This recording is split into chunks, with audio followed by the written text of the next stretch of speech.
The album I'm looking at today almost never happened. Yes, we're broke. Their guitarist had just been fired. The label was losing patience. But then, boom! A new guitarist, a radical sound, and the Yes album was born. So how did they pull off one of the greatest comebacks in rock history? Let's take a look. So, we're in 1970, and Yes were a band on the verge of collapse.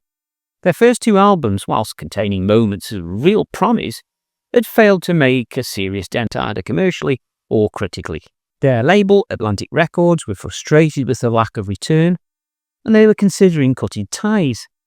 Now, internally, the tensions were rising, and founding guitarist Peter Banks had been sacked after ongoing disagreements with the direction the band wanted to take. But prior to this, the band had already demonstrated clear musical intelligence. They'd had their self-titled debut in 1969 featuring covers of the Beatles and the Byrds. These were woven with classical and jazz influences, but it lacked a definitive sound. 1970s Time in a Word, this showed growth, introducing orchestration, but again it lacked the clarity of vision that later came to define them. Those internal tensions led to Banks' exit, and Steve Howe came in. His arrival was more than a personnel shift, it was an artistic injection. He was a multi-stylistic guitarist capable of flamenco, jazz, folk and hard rock. Howe gave Yes a more defined direction and helped bridge the gap between structure and exploration. Chris Welsh of Melody Maker once put it, Howe was the jigsaw piece that made the image finally fit. So what were the tracks that made up this band's salvation?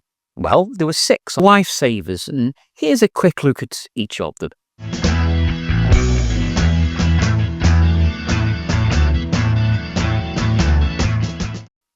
The first is Yours Is No Disgrace, and this kicked off with an urgency. This track really set the tone. It was built on a war-themed commentary and an unforgettable ascending guitar motif, and it's nearly 10 minutes of shifting moods and confident execution. Howe's playing is inventive, alternating between tight rhythmic punches and melodic fights. Anderson's vocal lines from above a rhythm section that sounds tighter than ever. Bill Bruford's drums are economical but expressive. Track 2 was The Clap, and this was a solo acoustic number recorded live, and it's almost a mission statement from Steve Howe.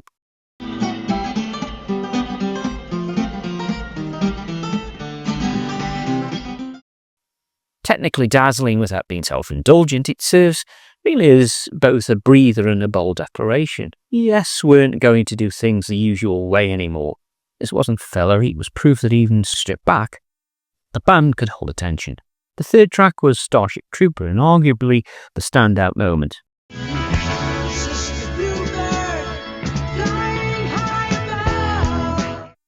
This was a multi-part composition with some of the band's most compelling thematic development.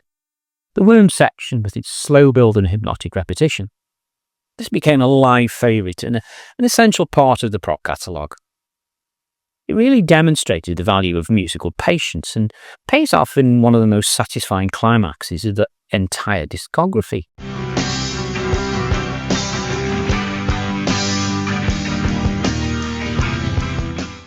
The fourth track was I've Seen All Good People, and this was divided into 2 sections, Your Move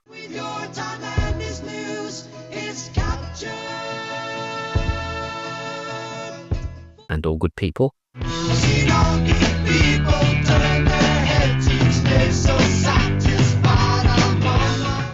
Now, this is perhaps the most accessible track on this record.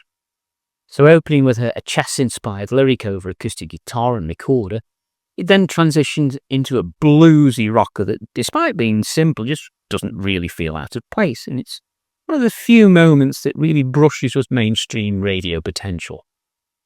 The fifth track is A Venture. Once a peaceful man laid his old head down by a river, thought about his childhood life.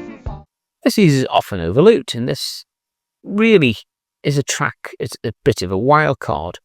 Now, with Tony Kaye's piano front and centre here, it leans more towards a 60s pop rock sound, really, than progressive experimentation. Still, it's executed with charm and doesn't really overstay its welcome, thankfully. thinking of it as a bridge between what Yes had been and what they were becoming. The final track, Perpetual Change, in the closer, and it's really aptly named.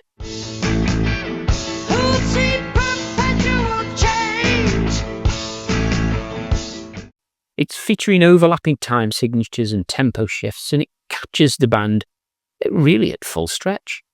Anderson's vocals remain melodic, but the real fireworks came from the instrumental interplay. The section where there's two contrasting rhythms run in parallel is still talked about by musicians for its boldness and complexity. So, what exactly did change? Well, first, there was the confidence. This is a band finally sounding like it knew what it wanted. Gone was the over-reliance on covers or orchestration. There was original, tightly composed and filled with character. Second, the lineup. Steve Howe's arrival turned Yes from a promising rock band into a potential powerhouse. Now, while Bax had his strengths, Howe expanded the vocabulary with no end. Third, it was the cohesion. The rhythm section, Chris Squire and Bill Bruford, were arguably the most inventive in British rock at that time.